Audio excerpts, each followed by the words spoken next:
What are some of the best places to live in Eastern Europe? That's going to be the topic of today's video.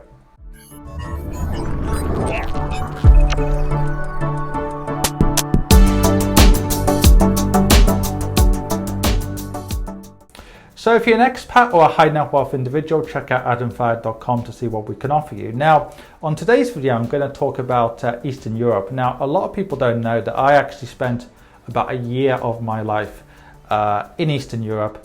And a lot of people who do know that have asked me what my thoughts are on the region. Now, I'm not as familiar, of course, as I am with the UK or indeed, East Asia and Southeast Asia. But what I do know is there's some really great places you can live in Eastern Europe. So, for example, Bulgaria is one which really suits a lot of Western individuals because, number one, of course, visas are quite easy if you're from the European Economic Area. Number two, it's very cheap. And number three, even though the capital, Sofia, is not for everyone's liking, if you don't want that big city, you can go to places like Plovdiv or indeed some of the beach areas like Sunny Beach and so on. So that's one example. And actually a place like Bulgaria or Romania, it's relatively, developed, not in terms of income per se compared to some parts of the world. However, anything you want is developed enough to give it to you, in other words. So, it's not like you're going to the Wild West, or it's not like you're going to a country like, an incredibly poor country where you can't actually get the services you want. Basically, no matter what you want, you can find it in these countries now.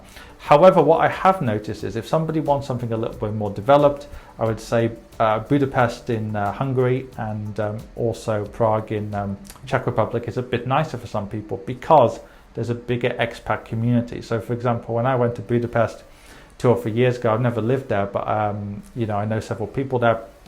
Budapest, in a way, is one of the biggest expat, networks or populations in that part of the world, and there's so many events you can go to, and it feels a bit international actually in certain parts of the city. Whereas if you want something which is more localized, somewhere like a Bulgaria, even a Romania, would be better for you. Or if you want something which is truly adventurous, you'd maybe go for something like Albania. Or something which is outside of the EU, which kind of links to something.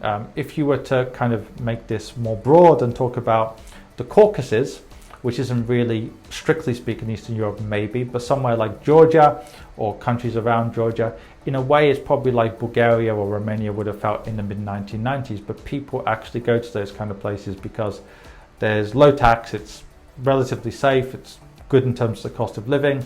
You can often get residency there. That's going to be a topic of one of my next videos coming up. So that actually appeals also to people who are a little bit more adventurous because, as I said, a lot of people think that some of these Eastern European countries are that much different to the West. But in reality, if you go to Budapest or, Bratislava or even Sofia in Bulgaria, yes, it feels different to say London or Paris, but essentially you can get what you want. It doesn't feel like a different world. Whereas some of the more developing Eastern European countries that aren't in the EU, like an Albania, is obviously a very different feel entirely. Now, when it comes to people who are interested in moving for taxes, they tend to either go to somewhere like a Georgia or indeed a Bulgaria.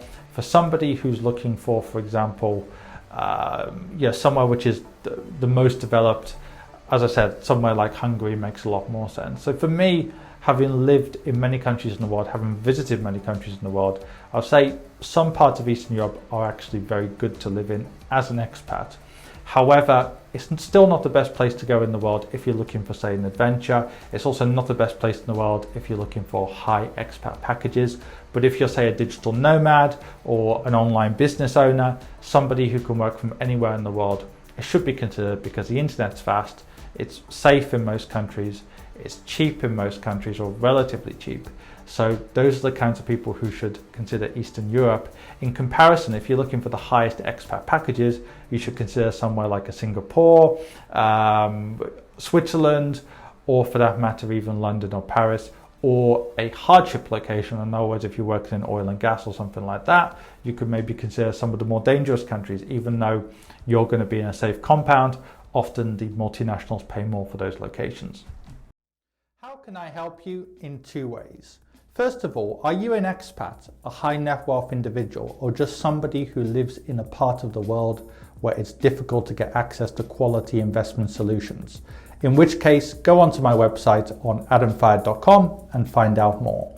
If you don't fit into any of those categories, then in which case there's a range of free material on my website, on this YouTube channel, and indeed on my Quora, where I get over 200 or have received over 231 million views in the last few years. And finally, if you want to actually read my thoughts in more detail, go onto Amazon and find my book on there.